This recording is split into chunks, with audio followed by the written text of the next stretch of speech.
Al finalizar la Guerra de los Mil Días entre el bando conservador y liberal a inicios del siglo XX, el campo y la economía agraria sufrieron pérdidas por la destrucción y el abandono de la tierra. La guerra y la pérdida de Panamá impulsaron al entonces presidente Rafael Reyes a adoptar una política de fomento y recuperación económica.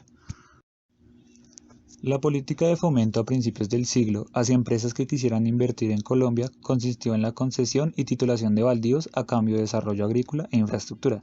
Los incentivos fueron aprovechados por las empresas como la United Fruit, que desarrolló la industria bananera y adelantó obras públicas como el ferrocarril, y además aprovechó los bajos salarios para contratar mano de obra barata.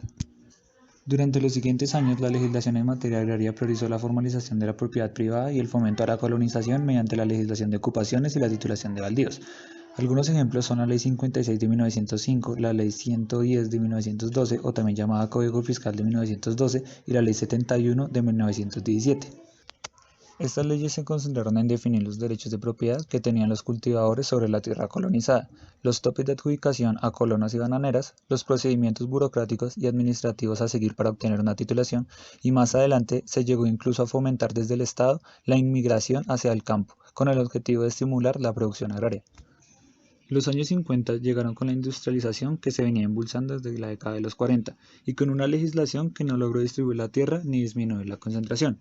Una ley 200 de 1936 que logró en realidad muy poco y la institucionalidad privada organizada en gremios que tuvo un crecimiento acelerado a mitad de siglo. Llegado el Frente Nacional y una escalada en la violencia rural, los gobiernos del Frente no coordinaron acciones entre sí para llevar a cabo medidas eficaces en el marco de la política agraria. Ejemplo de ello fue la poca voluntad del presidente León Valencia de llevar avances en el tema, contrario a Gerard Restrepo, que fomentó incluso la organización campesina en la ANUC y la persecución de este movimiento por el presidente Misael Pastrana.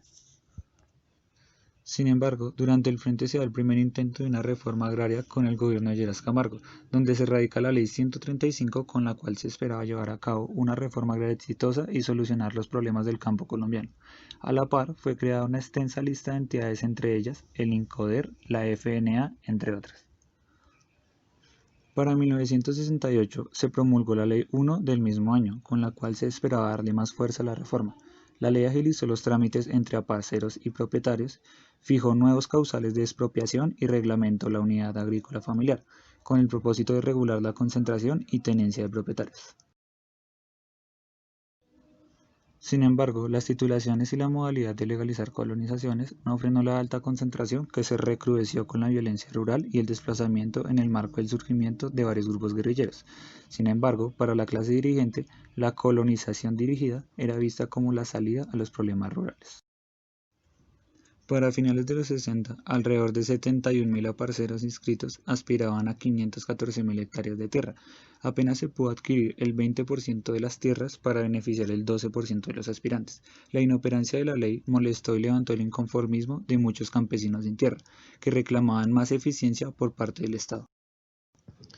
Iniciando la década de los 70, la inconformidad de campesinos y miembros de la ANUC se tradujo en la invasión a varios territorios del país reclamando acciones del gobierno.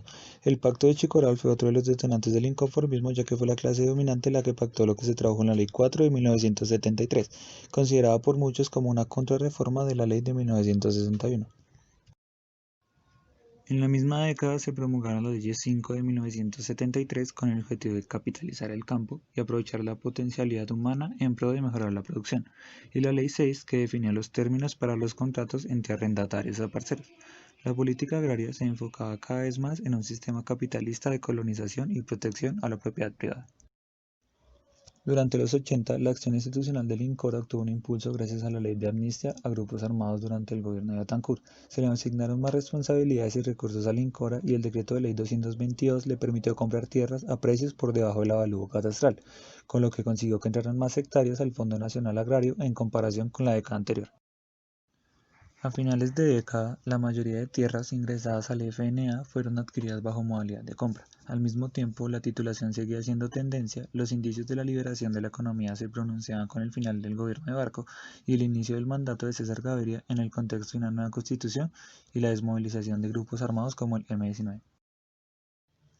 La apertura económica o la liberalización implicó cambios en el manejo de la política agraria, concretamente con la Ley 160 de 1944, que cambió el paradigma con el que se venía manejando la administración de tierras en Colombia. De la titulación y el fomento a la colonización, pasamos al mercado de tierras. La ley posicionó al Estado como un intermediario entre campesinos y compradores, donde el Estado financia el 70% del predio y el campesino aportaría el 30% restante desde sus propios recursos o con créditos de entidades financieras. La medida no resultó tan efectiva ya que muchos de los campesinos no podían pagar el 30% del valor del predio. Adicionalmente, la supresión de algunos aranceles a productos agropecuarios restó fondos al INCODER, el cual se financiaba en parte con los impuestos a las importaciones agropecuarias. La política agraria durante el siglo XX estuvo marcada en gran parte por la colonización dirigida, para migrar casi completamente a una economía de mercado liberalizada.